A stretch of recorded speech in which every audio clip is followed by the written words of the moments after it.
1947 से अब तक अनेक गवर्नमेंट आई और गई। इस दौरान बहुत सी चीजें भी चेंज हुई। जहां कंट्री की इकोनॉमी तेजी से बढ़कर 5th लार्जेस्ट इकोनॉमी बनी, वहीं अदर सेक्टर में भी अच्छी ग्रोथ देखने को मिली। लेकिन जो चीज आज भी नहीं बदली वो है देश का अनएम्प्लॉयमेंट। अक्सर ये सवाल पूछा जाता रहा है कि क्यों इतनी बेरोजगारी है इंडिया में, जिससे फिर CMIE का डाटा भी बाहर आता है ताकि लोगों को एग्जैक्ट डाटा का पता चल सके। आज इस वीडियो में हम इसी का डिटेल में एनालाइज करेंगे कि क्यों इंडिया में हर साल अनएम्प्लॉयमेंट लगातार बढ़ती जा रही है और क्या इसके सोल्यूशन हो सकते हैं। देखिए, इंडिया पॉपुलेशन के मामले में नंबर 1 कंट्री बन चुका है। इंडिया में 15 से 59 की एज वालों की संख्या 68% है, वहीं 65 ईयर से ऊपर वालों की संख्या केवल 7% है, जो ये शो करता है कि इंडिया में यंग पॉपुलेशन बहुत ज्यादा है। वहीं अगर हम यूथ की बात करें, लगभग 50% की पॉपुलेशन 25 ईयर से कम है। लेकिन प्रॉब्लम यह है कि इस 50% की पॉपुलेशन में से आधे से ज्यादा ने नौकरी ढूंढना ही बंद कर दिया है और ये लोग परेशान होकर अब घर पर ही बैठ गए हैं, क्योंकि ये अब उनकी मजबूरी बन चुकी है। करंट डाटा के हिसाब से अपने लिए एक अच्छी जॉब न ढूंढ पाने की प्रॉब्लम से देश का युवा, खासकर वुमेन्स, अब घर पर ही बैठ गए हैं। इस न्यू डाटा से पता चलता है कि 2017 से 2022 के बीच लेबर पॉपुलेशन 46% से गिरकर 40% हो गई है, जिससे लगभग 21 मिलियन पीपल इंडिया की वर्कफोर्स से गायब हो चुके हैं।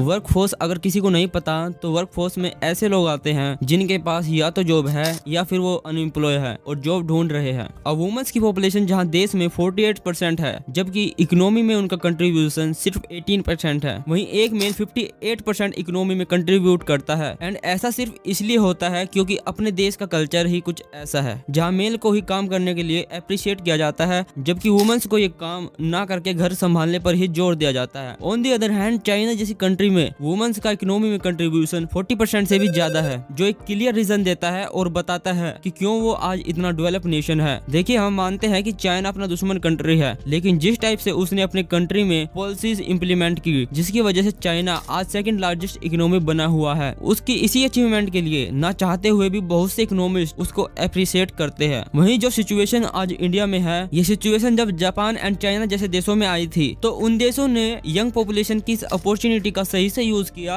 एंड बदले में उनको हर चीज में अच्छे रिजल्ट मिले, जैसे अच्छा infrastructure, economic boost, education and लोगों को अच्छी फैसिलिटीज मिली। इन देशों ने चीजों को सही से इम्प्लीमेंट करके डेवलपमेंट में एक टाइप की इंस्पिरेशन सेट की अंडर डेवलपमेंट जैसी कंट्रीज के सामने। लेकिन जब आज इंडिया में ऐसी सिचुएशन आई है कि जब इंडिया के पास ये अपॉर्चुनिटी है, वहीं इन देशों की वर्किंग पॉपुलेशन बूढ़ी होती जा रही है, तब इंडिया में 65% लोग 35 ईयर से कम के हैं और ये जो भारत का डेमोग्राफिक डिवाइडेड है, कम से कम 2055 से 56 तक जारी रहने की उम्मीद है और 2041 में ये अपनी पीक पर होगा। इसलिए आज कई एक्सपर्ट एंड बड़े बड़े इकोनॉमिस्ट इंडिया को अलर्ट करते हुए ये कह रहे हैं कि इंडिया इस पॉपुलेशन डिवाइडेड अपॉर्चुनिटी को अच्छे से यूज नहीं कर रहा है, बल्कि इस अपॉर्चुनिटी को गवा रहा है और चीजों को सही करने का टाइम तेजी से इंडिया के हाथों से निकलता जा रहा है। एंड करंट डाटा भी कुछ यही कहता है, क्योंकि 2016 से 2021 के बीच जहां वर्किंग पॉपुलेशन तो बढ़ी है 11 करोड़ से, जबकि वहीं लेबर फोर्स 3 करोड़ से घटी है, क्योंकि रीजन यही है कि इंडिया का यूथ जॉबलेस है।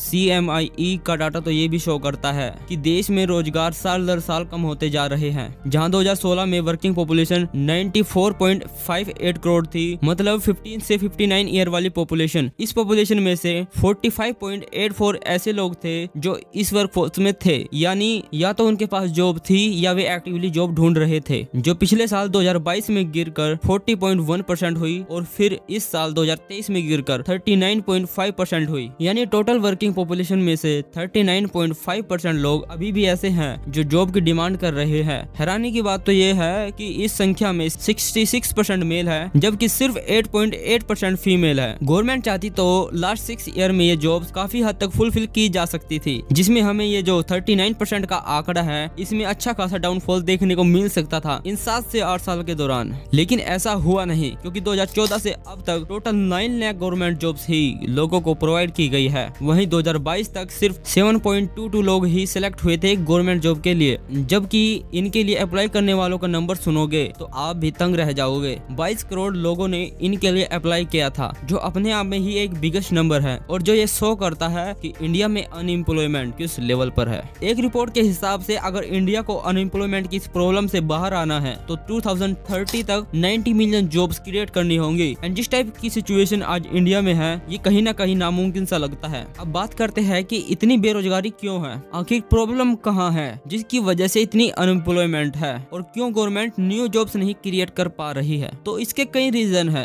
पहला तो इसका रीजन यही है कि इन्वेस्टमेंट में तेजी से कमी हो रही है। सरकार अभी न्यू फैक्ट्रीज के लिए इतना इन्वेस्टमेंट नहीं कर रही है, जिसके कारण ना जॉब्स क्रिएट हो पा रही है और ना ही लोगों को जॉब्स मिल पा रही है। क्योंकि अगर आप लास्ट कुछ ईयर के इन्वेस्टमेंट रेशो का डाटा चेक करोगे तो आप पाओगे कि जो इन्वेस्टमेंट 2011-12 में टोटल जीडीपी का 34.31% था, जो 2023 में घटकर सिर्फ 30.6% रह गया है, जिसके कारण एक बड़े लेवल पर अनएम्प्लॉयमेंट देखने को मिल रही है। दूसरा इसका रीजन है तेजी से बढ़ती हुई पॉपुलेशन, जिससे कृषि क्षेत्र पर पॉपुलेशन का दबाव बढ़ता जा रहा है, जिससे लो प्रोडक्टिविटी, डिफेक्टिव इकोनॉमिक प्लानिंग जैसे फैक्टर्स देश की अनएम्प्लॉयमेंट के लिए जिम्मेदार है। थर्ड मेन रीजन जो इसका है वो है अपने देश का एजुकेशन सिस्टम, जहाँ टॉप के कुछ कॉलेजेस को अगर छोड़ दे तो लोगों की स्किल पर कुछ ज्यादा ध्यान दिया नहीं जाता, जिसके कारण अगर कोई कंपनी जॉब भी प्रोवाइड करे तो बहुत से लोगों के पास बेसिक लेवल की स्किल भी नहीं होती। हमारे देश में स्किल डेवलपमेंट करने से ज्यादा बच्चों के होमवर्क पर ज्यादा फोकस किया जाता है। एंड अब सवाल ये आता है कि आखिर एजुकेशन सिस्टम इतना खराब है क्यों? तो इसका रीजन भी यही है कि गवर्नमेंट एजुकेशन में सिर्फ टोटल जीडीपी का 3.1% हिस्सा ही स्पेंड करती है, जिसकी वजह से एजुकेशन इतना ज्यादा खराब है एंड जिसकी वजह से आज इंडिया 63 नंबर पर रैंक करता है एजुकेशन के मामले में। अब हमारे सामने ये सवाल है कि आखिर हम इन चीजों को कैसे सही कर सकते हैं, कैसे हम पॉपुलेशन एडवांटेजेस को